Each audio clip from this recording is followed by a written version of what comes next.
Dear viewers, this is ERi-TV English News, broadcasting from the headquarters in the capital, Asmara. Wishing you a happy Eid Mawlid al-Nabi. Ismi Bersabet Taghla. Coming up are the top stories for today.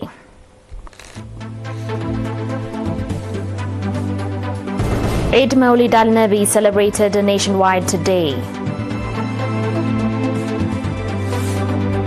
Monetary contribution towards augmenting National Trust Fund.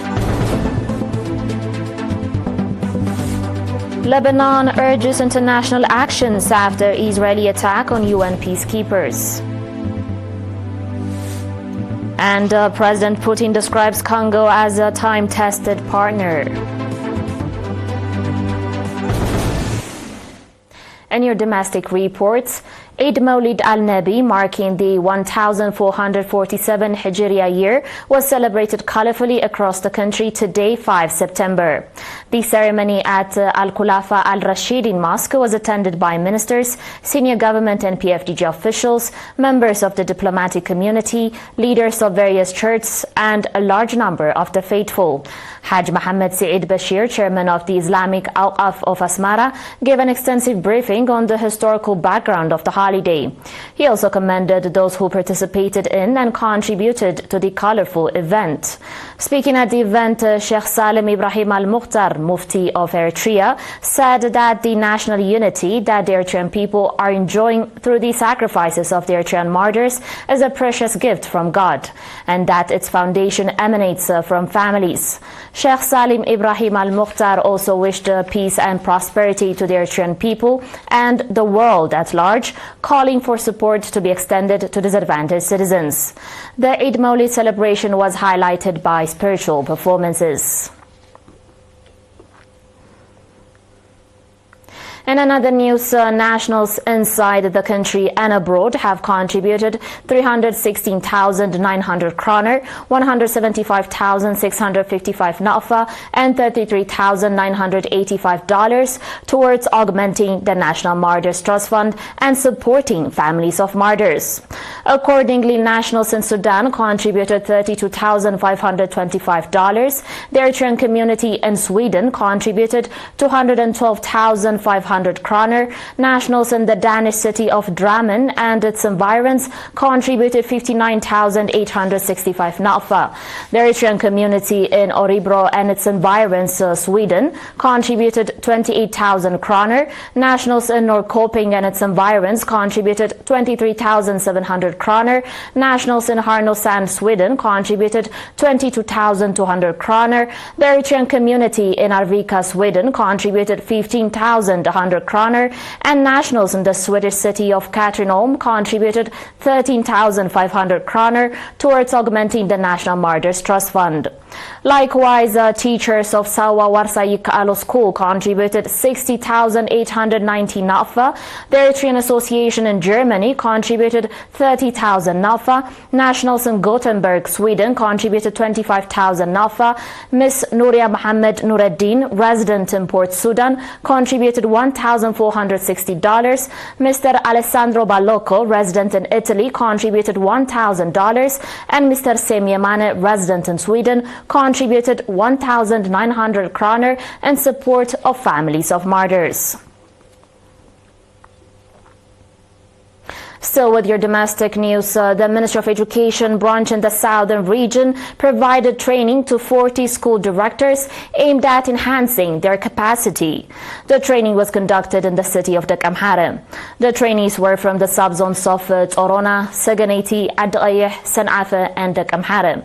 Mr. Kasseta Misgana from the Training and Planning branch at the Ministry of Education and coordinator of the program, noting that the administration develops through practice and experience, called on the trainees to practically apply the knowledge they gained from the training and to transfer it to their colleagues.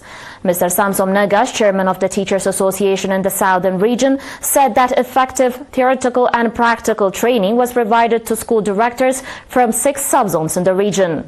He also called for the continuity of the program. Dear viewers, we'll be back shortly with your international reports and more, so stay tuned.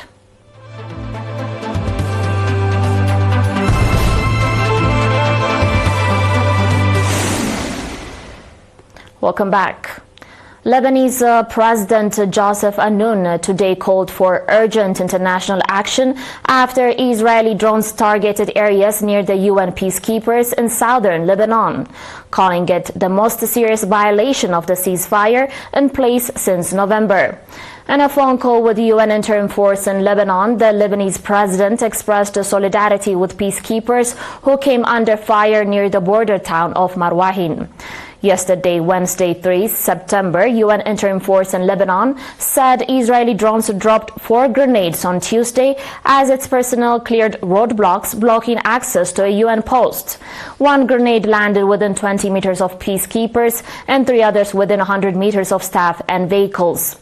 UN General Secretary Antonio Guterres expressed a deep concern, stressing that endangering peacekeepers was unacceptable and urging all sides to guarantee their safety.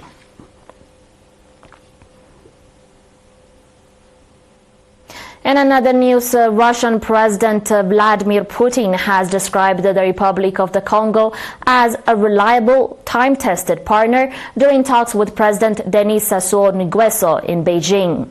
The meeting took place on the sidelines of events marking the 80th anniversary of the defeat of Imperial Japan and the end of World War II. Putin said Russia is committed to strengthening cooperation in education, noting that hundreds of Congolese students study in Russia each year. Putin added that Moscow is prepared to expand scholarship opportunities for Congolese nationals. Sassou Nguesso called relations between the two countries excellent and noted that they are developing. And today's final report, the U.S. Geological Survey reported that a 4.7 magnitude earthquake jolted the provincial capital of eastern Afghanistan's Nangarhar province this morning. The epicenter, located at a depth of 10 kilometers, was initially determined to be at 34.46 degrees north latitude and 70.59 degrees east longitude. This tremor comes just days after a 6.0 magnitude earthquake devastated eastern Afghanistan, killing over 1,400 people and injuring more than 3,000. Additionally, an earthquake with a magnitude of 5.3 jolted Ecuador yesterday, Wednesday, 3 September. Dear viewers, that was it for today, but before we conclude, a quick recap of the top stories. Eid Mawlid al-Nabi celebrated nationwide today. Monetary contribution towards augmenting National Trust Fund. Lebanon urges international actions after Israeli attack on UN peacekeepers. And President Putin describes Congo as time-tested partner.